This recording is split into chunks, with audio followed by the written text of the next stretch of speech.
এখন চলে এসেছি কলকাতা এয়ারপোর্টে। আমরা যাচ্ছি হচ্ছে গোয়ার জন্য। তো আমরা ফার্স্টে ভেবেছিলাম ট্রেনে যাব, বাট ট্রেনে গেলে প্রায় 2 দিনের উপরে জার্নি ছিল।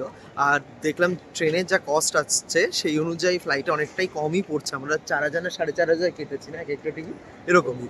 হ্যাঁ, তো 7 দিনের একটা ট্রিপ হচ্ছে, পুরো ট্রিপটা দেখো।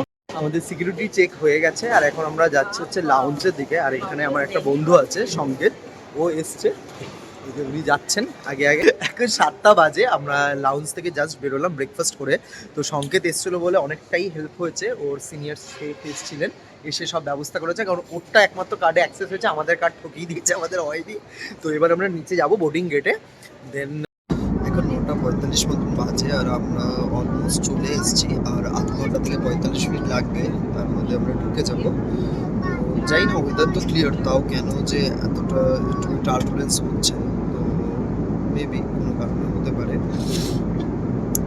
আর ওখান থেকে কলকাতা থেকে ছেড়েছিল প্রায় 5-7 মিনিট লেটে, তো হোপ সো আমরা ঠিকঠাক টাইমে ঢুকে যাব। Let's see.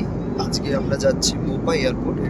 আমরা এখন আছি মোপা ইন্টারন্যাশনাল এয়ারপোর্টে, এটা নর্থ গোয়াতে। যারা ভাবছো নর্থ গোয়াতে শুধু আসবে বা নর্থ গোয়া থেকে তোমরা স্টার্টিং করতে চাইছো ট্রিপটা, তারা এই এয়ারপোর্টে আসতে পারো। গোয়াতে আরও একটা এয়ারপোর্ট আছে যেটা বেসিক্যালি পুরনো, এর আগে থেকেই ছিল, ডাবলুএম এয়ারপোর্ট, সেটা হচ্ছে সাউথ গোয়া। তো তোমরা যারা ভাবছো সাউথ গোয়া থেকে স্টার্ট করবে সেটাও করতে পারো। তো আমরা যেটা ভেবেছি যে ফার্স্টে 2 দিন আমরা থাকবো নর্থ গোয়া অ্যান্ড দেন তারপর আমরা যাবো সাউথ গোয়া। তো চলো পুরো ট্রিপটা তোমাদের সাথে শেয়ার করছি।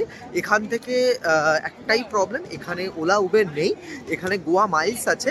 ইদার গোয়া মাইলসে ক্যাব বুক করতে হবে, আদারওয়াইজ এয়ারপোর্ট থেকে ট্রান্সফার নিতে হবে, অর না হলে বাস করতে হবে।